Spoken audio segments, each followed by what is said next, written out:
Hi class, welcome to another lecture about the scalar or dot product. In previous lecture we have studied how to add two vectors, how to subtract vectors, how to multiply vectors. But in today's video we are going to talk about their product. A simple mathematics if I will told you that a 5 Newton force is being applied on an object, that is your 5 Newton force, and the distance it cover is 10 meter. Then what is the work done of this object? Then you simply multiply 10 with 5 and you get 15. You said it 15 is the total work done, but it is not possible in the product of two vectors which are having direction.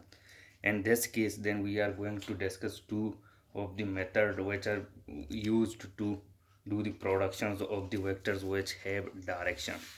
And in today's video I will discuss with you people about the scalar or dot product. Imagine two vectors I am having. One vector is this, which is known as vector A, and the other one is known as your vector B.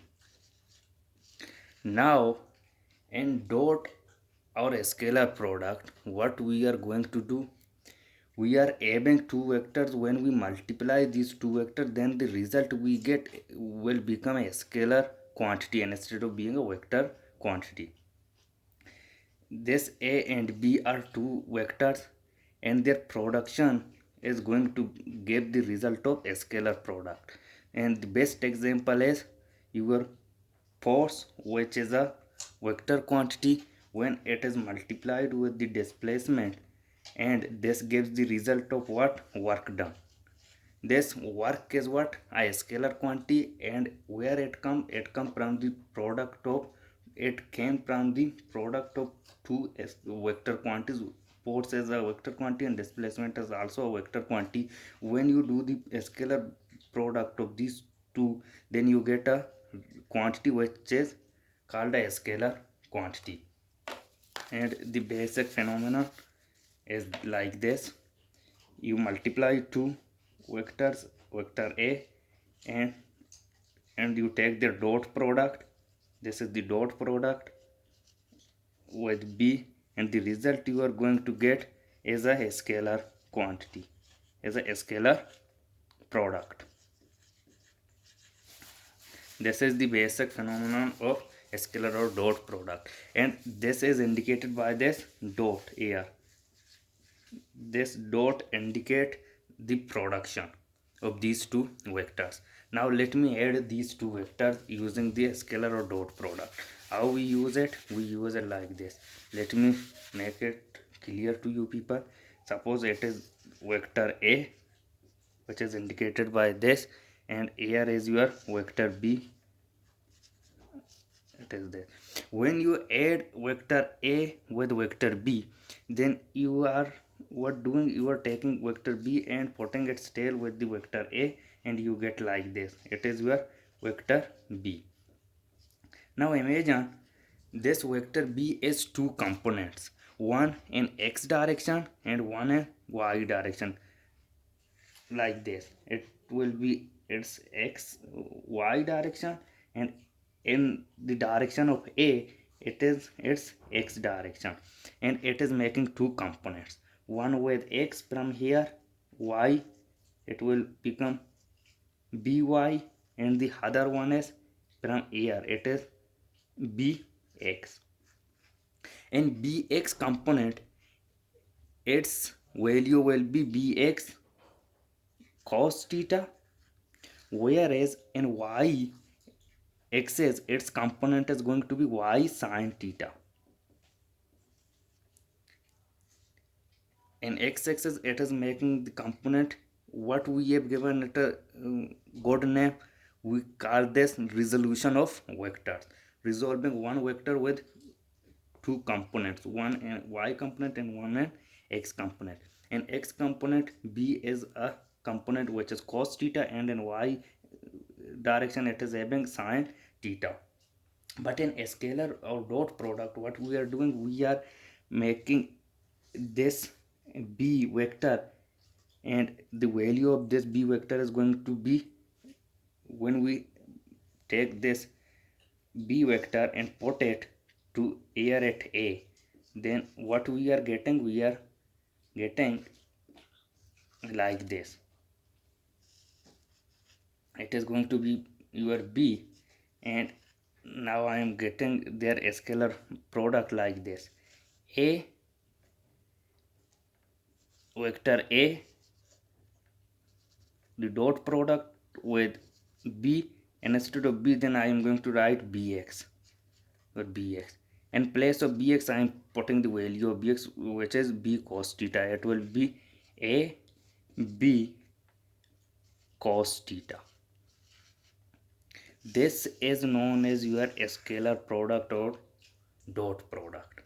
Now this theta plays a very important role in scalar or dot product.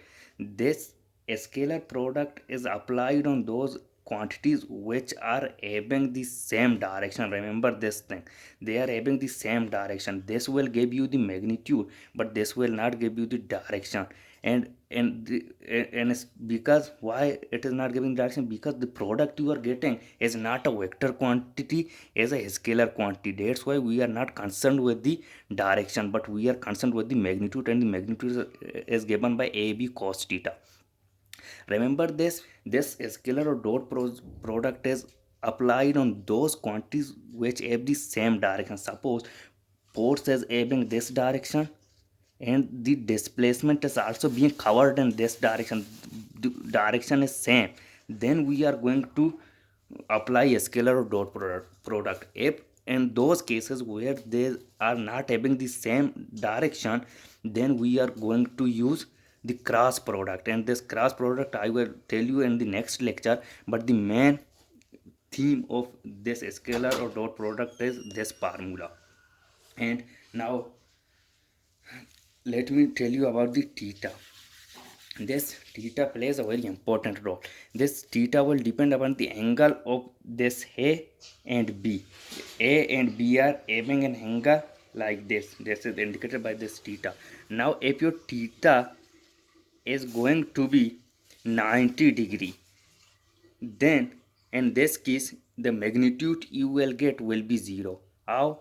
If you multiply the dot product of B x AB cos 90, then the value of cos 90 is going to be 0. Then simple mathematics say that if you multiply a quantity with the 0, then the remainder you get is equal to 0, and here then your magnitude will be 0 if your theta is 90. If your theta, in which case the theta will be 90 in the work and force direction. If you are having a bucket and the force is being applied in this direction, and the displacement you are covering in x direction, the force is being covered in y direction, and the displacement in the x direction, then in this case your angle is 90. Then in this case your the work done you are doing is 0. And if your theta is equal to 0, then what you are, if this is equal to 0, then the value you get cos 0 is equal to 1. Then in this case you will get the maximum magnitude. Then in this case it will be A B x is equal to AB cos 0 is having the value of 1, and in this case you will get AB, which is the maximum work done you are getting.